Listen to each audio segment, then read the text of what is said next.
ব্যাপারটা হচ্ছে এমন, যারা টাউনে থাকে তারা পাহাড়ে আসার জন্য ছটফট করে, আর যারা পাহাড়ে থাকে তারা টাউনের জায়গাগুলো ঘুরে দেখার জন্য ছটফট করে, তাই না? না মানে আমার এমনটা মনে হচ্ছিল আর কি। দেখো, আলতিলার মতো এত ফেমাস একটা জায়গায় আমার ছোট বোন এখনো ঘুরতে যায়নি। সে ছোট থেকে বড় হয়ে গেছে, সে এখন পড়াশোনা করে ঢাকা শহরে, আর সে ঢাকা শহর থেকে গ্রামে আসার পথে আলতিলা পাহাড়ের মুখোমুখি হয়েই চলে আসে, বাট এখনো সে আলতিলায় ঢুকেনি। অথচ দূর দূরান্ত থেকে কত শত মানুষ খাগড়াছড়ি এসে আলতিলায় ঘুরে যায়। আমার যদিও এখানে কয়েকবার যাওয়া হয়েছে, বাট আমিও অনেক বড় হওয়ার পর দেন এখানে গিয়েছিলাম।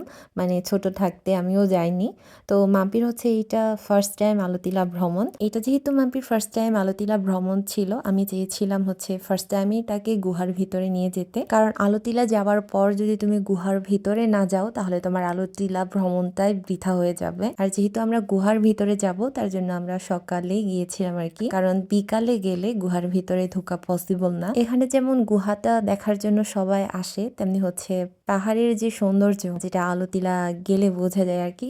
আলতিলা পাহাড় থেকে গোটা খাগড়াছড়ি শহরটা স্পষ্টভাবে খুবই সুন্দরভাবে দেখা যায়। আর এখানে তোমার রাতে যদি আমরা আলতিলা পাহাড়ে যাই, সেটা একরকম আমরা সৌন্দর্য উপলব্ধি করতে পারি, দেখতে পারি, ফিল করতে পারি। আর দিনে গেলে সেটা আরেক রকম। সো আলতিলা এরিয়াটা কিন্তু অনেক বড়। এখানে আমরা গুহার ভিতরে যদি যেতে চাই, অনেক দূর আমাদের হেঁটে যেতে হয়, যেটা তোমরা দেখতে পাচ্ছ পেছনে অনেক লম্বা সিঁড়ি।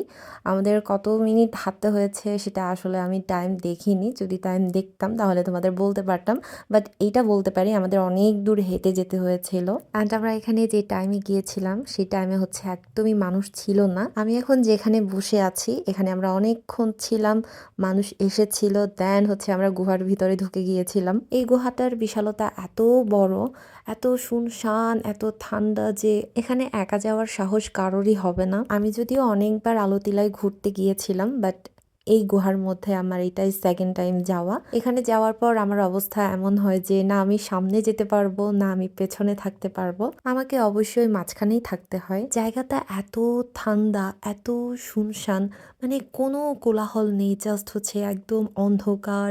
এখানে যদি তোমার হাতে লাইট না থাকে তাহলে তুমি কোনো কিছুই দেখতে পাবে না। আগেরবার আমরা যখন গিয়েছিলাম তখনও এভাবে ফোনের লাইট দিয়ে গিয়েছিলাম। আর এবারে যদিও আমার প্ল্যান ছিল যে আমি মশাল দিয়ে যাব, বাট আমরা মশালগুলো খুঁজে পাইনি।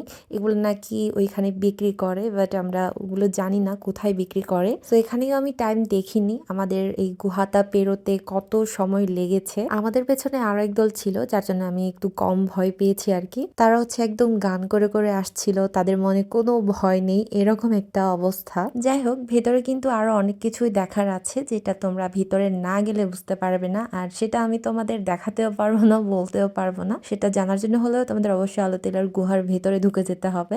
গুহার ভিতরে যতক্ষণ ছিলাম একদমই ঠান্ডা ছিল, মানে শীত লাগছিল, এরকম একটা অবস্থা। কিন্তু বেরোনোর পর যে পাহাড় বেয়ে আমরা উপরে উঠেছিলাম তখন কিন্তু আমাদের ঘাম বেরি হয়ে গিয়েছিল। দেন তোমরা এখানে অনেকগুলো দোকান দেখতে পাবা যেখানে অনেক কিছু বিক্রি করা হয়। যেমন তোমার একটা ডাব বিক্রি হচ্ছিল 120 টাকা করে, মানে অনেক দাম, ধরা ছোঁয়ার বাইরে। তো আমি ভিডিওর শুরুতেই বলেছিলাম আমরা যখন গিয়েছিলাম তখন কিন্তু মানুষজন একদমই ছিল না।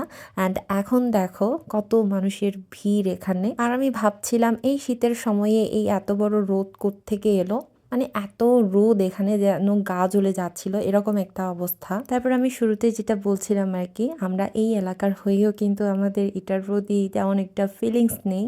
কিন্তু আমাদের ফিলিংস দূরে, যেখানে আমাদের যেতে অনেক কষ্ট হয়। আর দূরের মানুষজনগুলো আমাদের এখানে আসে আমাদের জায়গাগুলো দেখার জন্য, আমাদের পাহাড়গুলো ঘুরে দেখার জন্য। এটা আসলেই চিরন্তন সত্য, যে জিনিস হাতের কাছে থাকে তার গুরুত্ব অনেক সময় বোঝা যায় না। তাই মক্কার মানুষজন কাবাব ঘরের কাছে থেকেও হয়তো পরে করব ভেবে বিলম্ব করে। আমাদের এরকম দশা। তো ঘুরতে ঘুরতে একদম হাঁপিয়ে গিয়েছিলাম, অনেক ক্লান্ত লাগছিল, কারণ এটা সমতল কোনো পর্যটন না।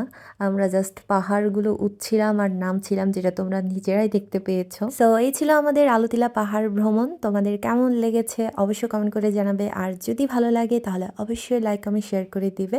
দেখা হবে নতুন আরেকটি ভিডিওতে। সে পর্যন্ত সবাই ভালো থেকো, সুস্থ থেকো, নিরাপদে থেকো। টাটা।